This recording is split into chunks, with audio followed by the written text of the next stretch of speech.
Is eating keto all the time really optimal? Or should you carb cycle? What even is carb cycling? And what are its presumed advantages? And if you carb cycle, how should you do it?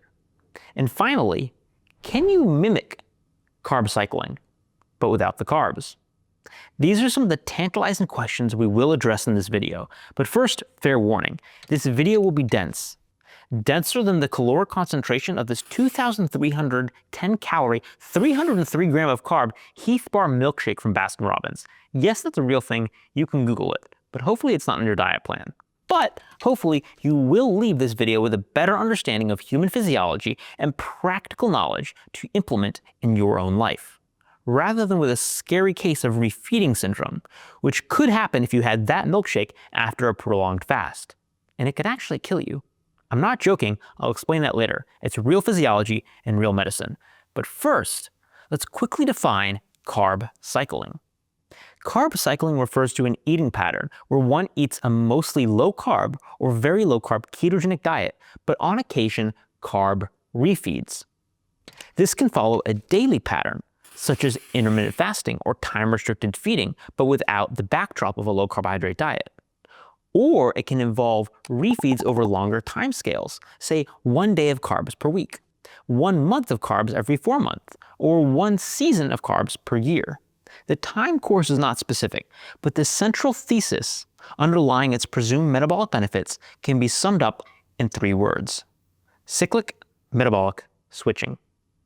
The cyclic metabolic switching theory posits that extended fasting or very low carbohydrate diets sufficient to trigger the metabolic state of ketosis, for which ketogenic diets are named, leads to the activation of adaptive cellular stress response pathways. We'll get into more specifics later.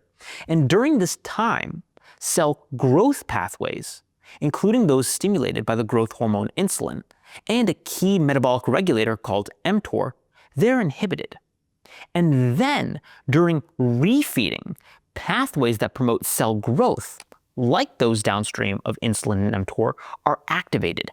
And this creates cycles of activation between stress response pathways and growth and development pathways. It's the metabolic equivalent, if you'll indulge me in an analogy, of a good weightlifting program. You stress your muscles to trigger adaptation. Then you need to rest and recover. And it's during that rest and recovery period, when you're eating and sleeping, that growth occurs. But if you spend too much time in either phase, so too much exercise with too little recovery, or too much eating and sleeping with not enough stress to your body, your health will suffer.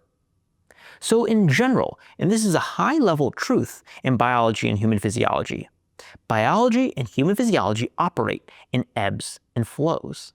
So that's the big picture idea here, that forcing the body to cycle between states of ketosis and refeeding is optimal for stimulating metabolic resilience, adaptive growth, and development. Now, the literature is admittedly a bit skinny on data comparing chronic low-carb ketogenic diets to those incorporating carb cycling in healthy people. I wish there were more data on this specific topic. Unfortunately, there aren't, but we can gain insights from the literature on intermittent fasting that doesn't come with carb restriction and ask, is there an advantage to this form of cyclic metabolic switching with carb refeeds versus simple continuous caloric restriction? And the answer to this question is an unequivocal yes. For example, in a 6-month randomized controlled trial with 107 women with overweight or obesity, women received either a continuous caloric restriction diet with 75% of their estimated caloric needs, or an intermittent caloric restriction diet with 2 days per week where they were eating very low calories, basically fasting, 650 calories per day, and then the other 5 days of the week, they were not calorically restricted at all. This is metabolically similar to intermittent fasting, and in the paper, they call this diet the Intermittent Energy Restriction Diet, IER. You'll see that in a table in a moment, but I'm just going to call it the 5-2 group, because they're basically fasting 2 days and then eating the other 5 without caloric restriction. Now, while both groups lost similar amounts of weight, 5.7 kilograms in the 5-2 eating group versus 4.5 kilograms in the continuous caloric restriction group, insulin sensitivity improved significantly more in the 5-2 fasting group, suggesting additional benefits of intermittent fasting beyond caloric restriction. And here's an additional finding from the study that you need to look closely for to truly perceive. If you want to play a little game of nerdy I Spy, pause the video here and look at this table and see if you can see what I see. Okay, do you unpause? Do you want the answer? The decrease in waist circumference in the 5-2 group was 6.1 centimeters versus only 3.9 centimeters in the continuous caloric restriction group. In a study of this size, don't get hung up on the p-value of 0.13. To me, there's a pretty clear trend here, and the actual size of the difference between groups was pretty large. I think with a larger sample size, it's highly likely that the result would have been statistically significant. So the main point here, at least according to me in my opinion, there did appear to be preferential reduction in abdominal fat and possibly visceral fat within the abdomina, which is the most dangerous type of fat as compared to fat on the hips and thighs. That's kind of interesting. It's definitely speculative. I'd love to see this trial done again at larger scale over longer time courses. But anyway, combined with the significantly greater improvements in insulin sensitivity, which was seen in the 5-2 group, this all supports the idea there's a metabolic advantage of fasting that goes beyond caloric restriction. Bottom line, the scale does not tell the whole story. Duh, right? And complementary results have been observed in other randomized controlled trials. For example, in a controlled crossover feeding trial, now in men, time-restricted feeding in a 6-hour window improved insulin sensitivity, improved blood pressure, and improved markers of oxidative stress as compared to eating in a 12-hour window. The authors of this trial concluded that the benefits of intermittent fasting are not solely due to caloric restriction, and that, quoting, intermittent fasting can improve health even in the absence of weight loss.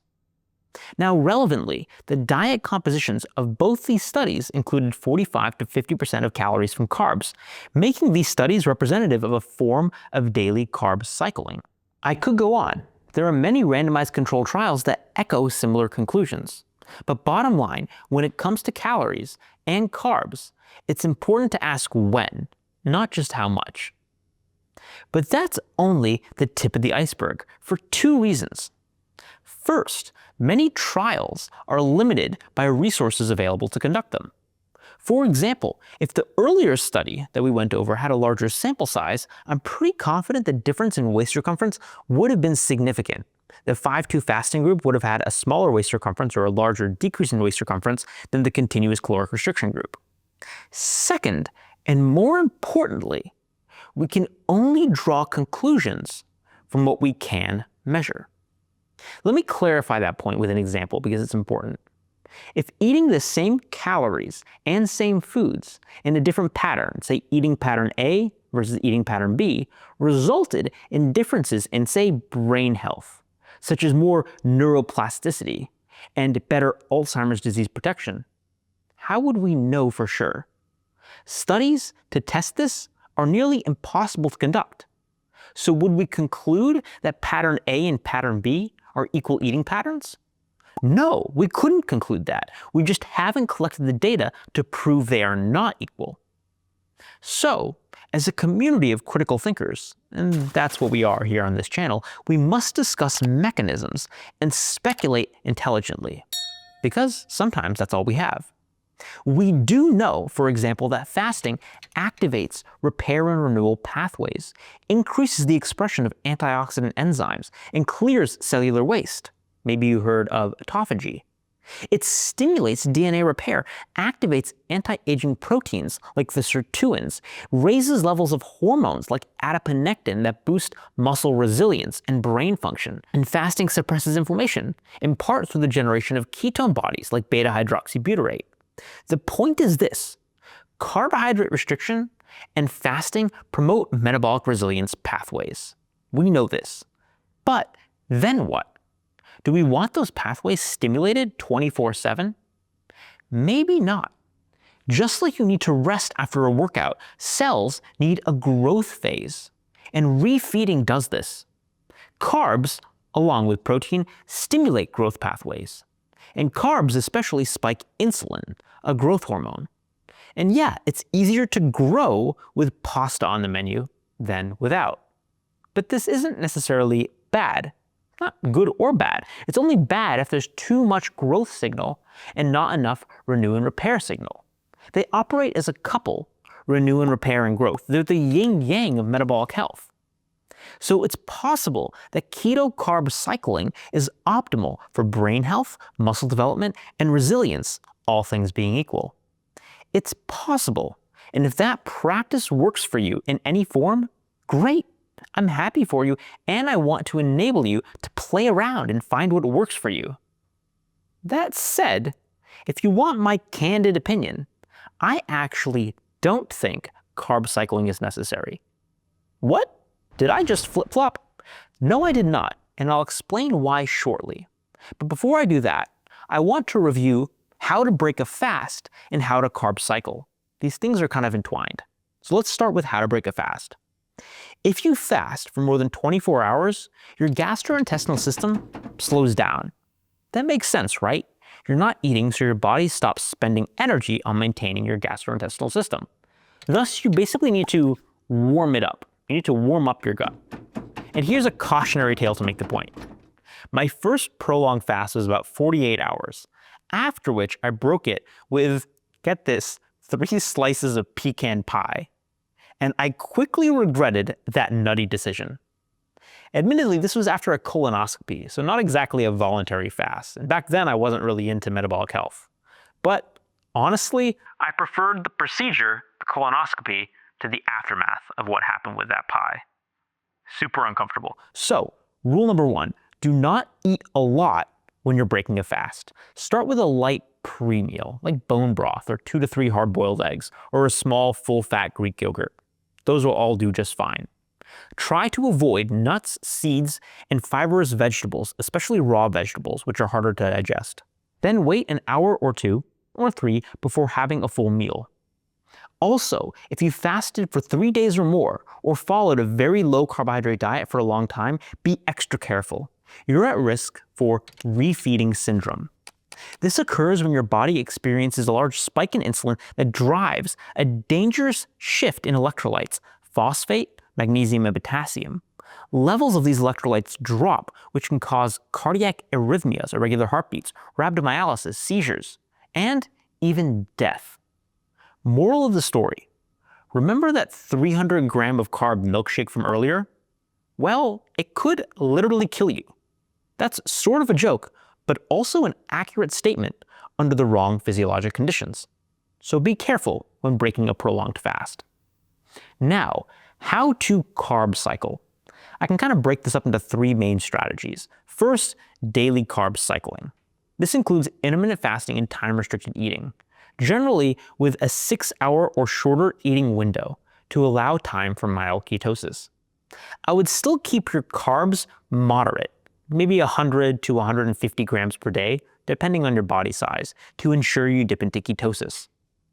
Also, with this strategy, carbs can be targeted after a workout when your muscles are basically glucose sponges. The glucose transporters are transported to the surface of the muscle when you exercise. And for some people, this can help with performance. And if you do this, it's actually one of the few times where fast digesting carbs might be more useful, like a banana or a baked sweet potato, which is a higher glycemic index than a boiled sweet potato. Fun fact there. Okay. 2, weekly carb cycling. This is usually 1 carb refeed day per week. If you go with this pattern, choose slower digesting carbs from whole foods, something like a boiled, not baked sweet potato, berries, maybe homemade pasta with buckwheat or semolina flour. There's a lot on the buffet with this pattern. And this pattern is also perfect to build in a nice sushi date night too, if that floats your boat. Sounds pretty nice to me. And 3, seasonal or long-term carb cycling. Now this pattern is pretty flexible. That's its main advantage, life flexibility. You can pair it with vacations, or if you're an athlete, high-load training phases. Again, I would stick with slow digesting carbs on balance, but there are no rigid rules. So have fun with that one if you practice it. I'll also note the only way to truly know how changing your eating patterns is actually affecting your physiology, your body, your biology, and your biomarkers is to test it. That's the N=1 scientific approach that I'm always talking about. And the great news is that access to self-testing tools is better than ever. You can get your own continuous glucose monitors and run these experiments yourself. One company that offers this is Levels Health, and they have a great app that helps you interpret the data, annotate the glycemic curves. It's really cool. I'll link to them with a discount code below if you want to check it out, or if you want a broader view of your metabolic health, a company with which I'm affiliated called SciFox offers easy at-home testing kits with over 17 biomarkers, and we're currently continuing a metabolic health awareness promotion together, with actually no or minimal benefits to the company, by way of, and thanks to, a 50% discount on 2 testing kits for you. They just want to get the word out about metabolic health. And like me, they believe in getting your data into your hands, empowering you to be the captain of your own health ship. Just check out the video notes for details on these products. All right, with those relevant plugs behind us, now for another question. Do you need to carb cycle if you're keto? Do you need to carb cycle to be metabolically optimal? In my opinion, the answer is no. No, you don't. And that's not contradictory with what I've said thus far. Let me explain. I believe you can, for lack of a better term, hack the cyclic metabolic switch.